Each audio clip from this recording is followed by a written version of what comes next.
penting dia tetap mengikuti etika prosedur hukum untuk menghadiri pra peradilan. Kapan waktunya kita tentukan.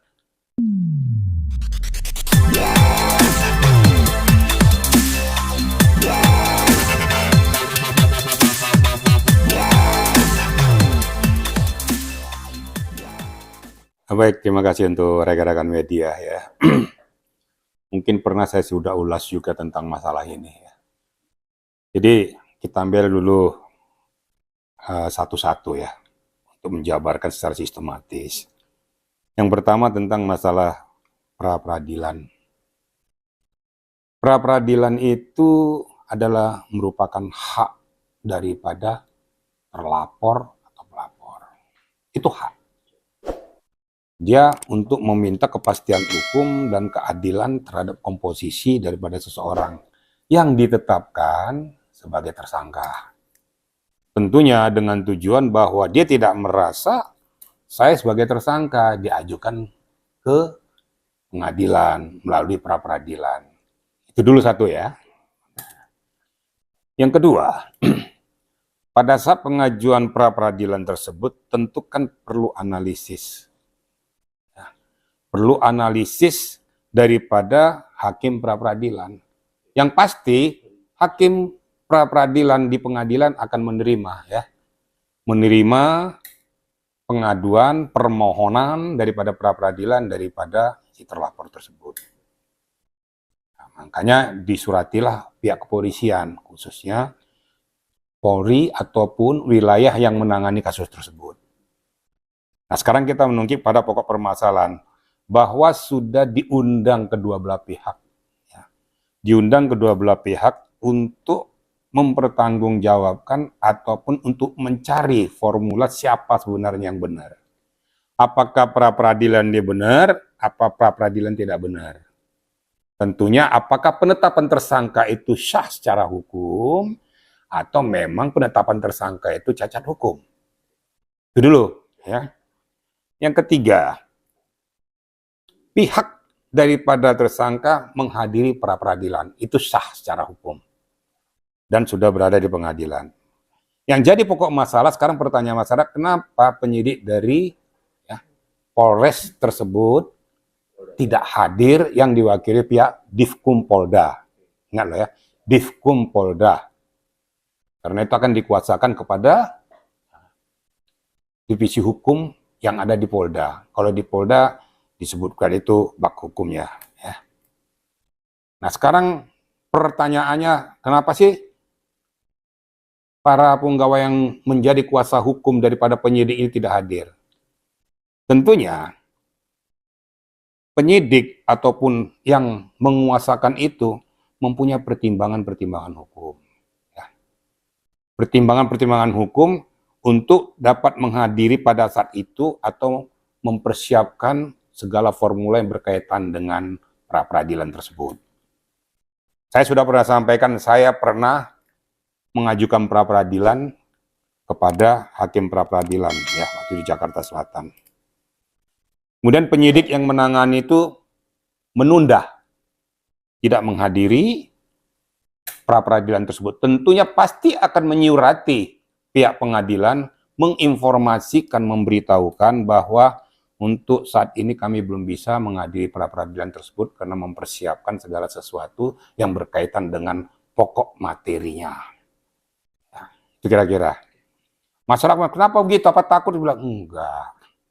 Saya waktu itu pada saat tidak dihadiri oleh pihak penyidik yang saya laporkan, sah-sah saja. Itu kan kriteria hukum, itu kan koridor hukum. Yang penting bahwa dia tetap pada saatnya akan menghadiri pra-peradilan tersebut sesuai dengan etika prosedur yang berlaku. Karena ada ketentuannya apabila tidak menghadiri terus undangan daripada hakim pra-peradilan, beberapa kali bahwa dianggap bahwa itu gugur. Kan gitu. Tapi dengan menyurati pihak hakim, pihak pengadilan bahwa untuk sementara ini pada waktu yang telah ditentukan belum bisa menghadiri pra-peradilan tersebut karena mempersiapkan segala sesuatunya.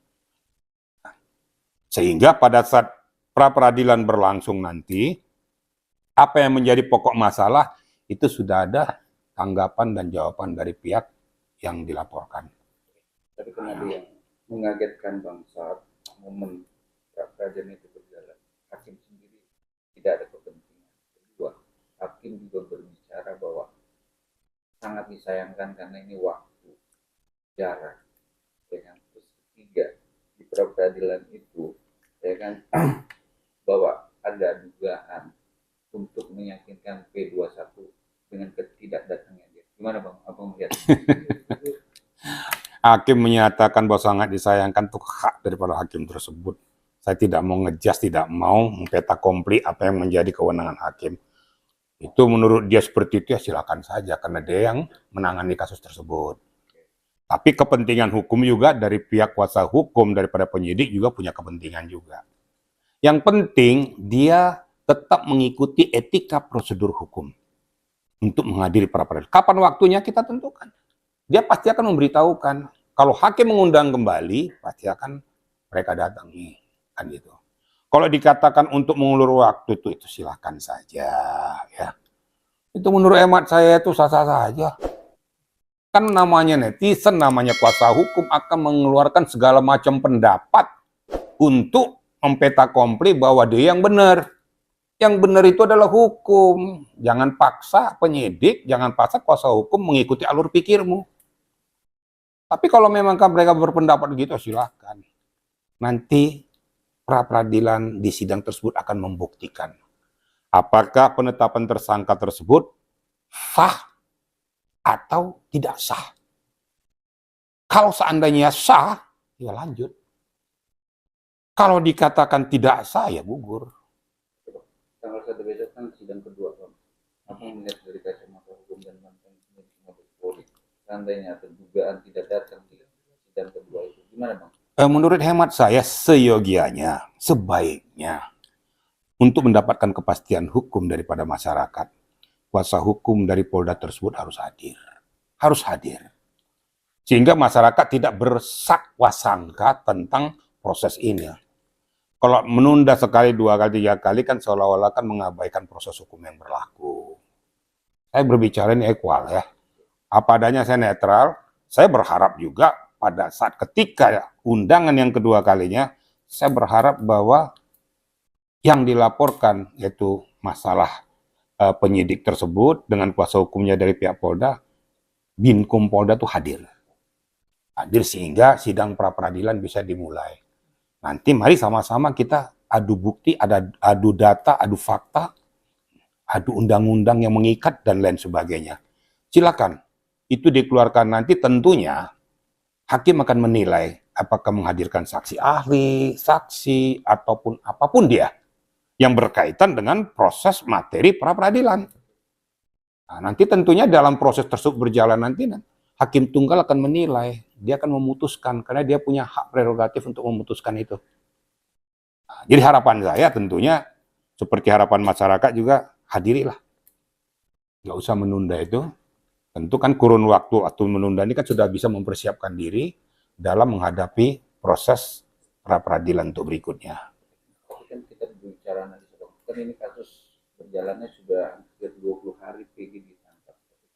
Penetapan tersangka kan juga tepat pada saat rilis itu. Kenapa proses dalam 20 hari ini kan harus mereka sudah siap Bang. Dan juga harus pra-peradilan harus datang Bang secara analisanya harus gitu. Abang menanggapinya gimana? Itu kan menurut netizen. Emangnya membuat berita acara pemeriksaan itu supaya lengkap itu segampang membalikkan telapak tangan? Enggak lah, saya kan mantan penyidik. Tentu banyak proses-proses BAP yang harus disiapkan, alat bukti yang harus disiapkan, saksi yang harus disiapkan untuk menguatkan BAP tersebut bisa untuk dilimpahkan ke JPU dan mendapatkan bukti P21. Jadi kalau asal serampakan ngetik-ngetik ya 2 hari juga selesai. Tapi tentunya BAP ini harus mempunyai bobot nilai untuk bisa dilimpahkan ke JPU beserta dengan barang bukti yang ada, saksi-saksi yang lengkap.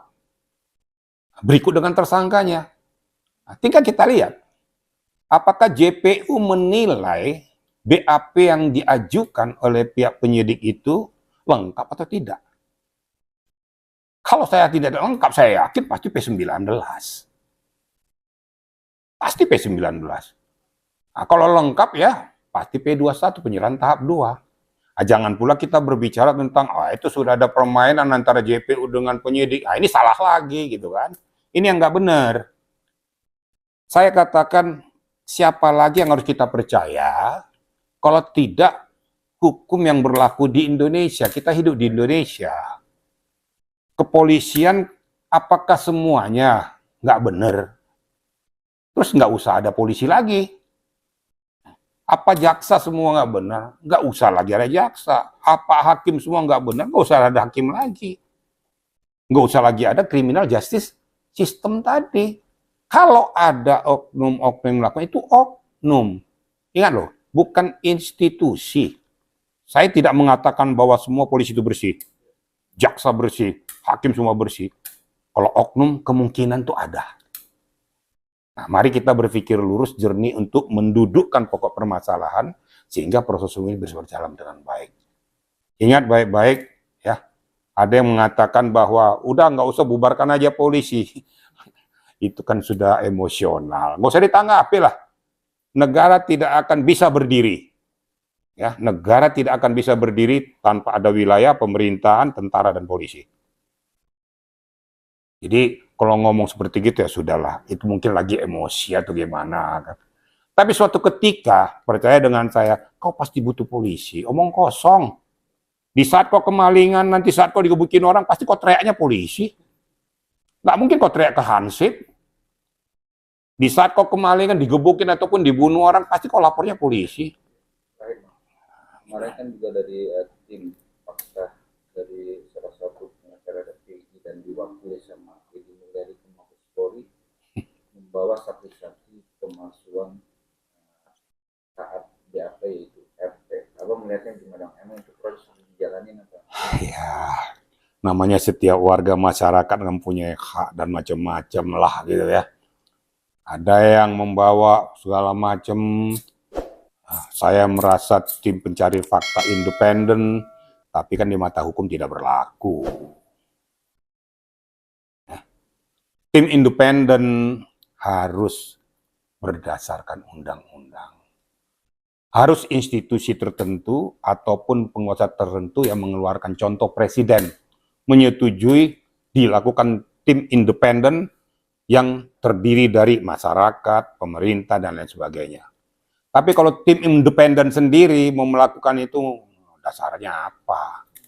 Nanti tim independen ini, independen itu, dengan pola pikir masing-masing. Gitu loh. Kalau Deddy Mulyadi melakukan itu, ya saya rasa dia sebagai warga masyarakat, ya kita juga nggak usah alergi lah. Datang menyuarakan suara masyarakat, kenapa sih? Nggak apa-apa kok. Ya mungkin formula itu bisa ditangkap oleh penyidik untuk menguatkan bukti-bukti yang lain. Jadi jangan usah cari muka segala macam, nggak usah, udahlah. Itu kan warga masyarakat punya hak masing-masing. Ingat kebebasan berpendapat. Jadi nggak usah alergi. Penyidik juga nggak usah alergi, Polri nggak usah alergi. Anggap aja itu sebagai muatan-muatan untuk menguatkan proses ini lebih cepat, lebih bagus. Cara proses lebih cepat. Tapi salah satu pengacara dari PG sendiri kemarin minta bantuan untuk konsultasi ke Menkumham. Gimana Bang melihatnya? Mau ke Menkumham, ada lagi katanya mau ke Kejaksaan Agung lah, mau ke Menko Polhukam lah, mau ke Presiden lah. Itu silakan-silakan saja, tapi yang ada relevansinya. Sekarang berbicara masalah proses penyidikan ke Kumham ngapain? Karena kan dia bilang itu kan masih naungan kepolisian, aparat masih naungan Menkumham. Salah. Yang bilang siapa? Emang polisi dibawa ke Kumham? Terus bisa intervensi ke Kumham? Dari Kumham ke polisi salah besar. Ya. Kejaksaan Agung berdiri sendiri. Kepolisian berdiri sendiri. Kehakiman berdiri sendiri. Nggak ada kewenangan Kumham itu untuk intervensi. Kumham hanya mempunyai kewenangan pada saat vonis telah terjadi. Para terpidana itu jadi narapidana diserahkan ke lapas, itu baru kewenangan Kumham. Jadi jangan salah makan obat gitu loh. Jadi nggak tahu proses, Tapi lapornya nanti lama-lama lapornya kemana lagi nanti nih? Ya udahlah, serahkan saja. Kalau presiden masih ada relevansinya. Ke Polhukam masih ada relevansinya. Tapi kelapor ke Kejaksaan Agung tentang penyidikan apa hubungannya? Itu kan domain masing-masing. Presiden saja pun pada saat diinformasikan, dia hanya bisa berbicara, Kapolri segera tuntaskan, berikan kepastian hukum ke masyarakat, transparan, segera diselesaikan. Cuma itu perintah presiden. Nggak boleh presiden kan hentikan penyidikan, nggak bisa. Karena proses penyidikan itu dilindungi oleh undang-undang. Jadi presiden nggak bisa mengamputasi undang-undang. Apalagi Kapolri. Walaupun bawahannya, hentikan dulu penyidikan. Nggak bisa. Karena penyidikan itu adalah daripada penyidik. Kalau penyidiknya salah, turunkan propam. Lakukan penyidikan. Kalau memang terbukti salah, berikan sanksi seberat-beratnya. Dan saya kan netral ngomongnya, apa adanya aja. Tapi harapan Bang, di tanggal besok untuk abang penegak hukum juga dalam kasus dengan melihatnya. Harapannya apa Bang? Loh, harapan saya berikan keadilan kepada masyarakat. Paling penting. Kalau memang dia memang tidak terbukti, nyatakanlah dia tidak terbukti. Kalau memang dia terbukti, jangan kita a priori. Karena pembuktian di pengadilan itu berdasarkan data, fakta, kriteria hukum, dan dilindungi undang-undang semua. Menggunakan undang-undang di dalam menerapkan sah atau tidaknya pra-peradilan itu, penetapan tersangkanya sah atau tidak, itu nanti hakim. Hakim tunggal akan menentukan. Hakim tunggal tidak boleh diintervensi. Tetapi tetap di bawah pengawasan daripada Mahkamah Agung. Pasti akan turun nanti timnya itu untuk mengawasi proses pra-peradilan tersebut. Apakah betul-betul adil atau tidak. Saya berharap berikan keputusan yang seadil-adilnya kepada masyarakat, berikan penjernihan hukum kepada masyarakat bahwa prosesnya seperti ini. Katakanlah salah kalau salah, katakanlah benar kalau benar. Tapi kalau sudah benar berdasarkan hukum, jangan dicari cara lagi masalah mengatakan itu salah. Kalau nanti prosesnya berjalan sampai ke pengadilan, kalau diputuskan memang divonis, nah, masih ada salurannya. Ajukan PK. Tinggal PK kan nanti diperiksa semua berkas perkaranya. Tinggal PK mengatakan dikabulkan atau tidak dikabulkan. Dikabulkan, bisa kita menuntut material maupun immaterial. Materialnya itu adalah pengembalian nama baik. Immaterialnya bisa menuntut ganti rugi.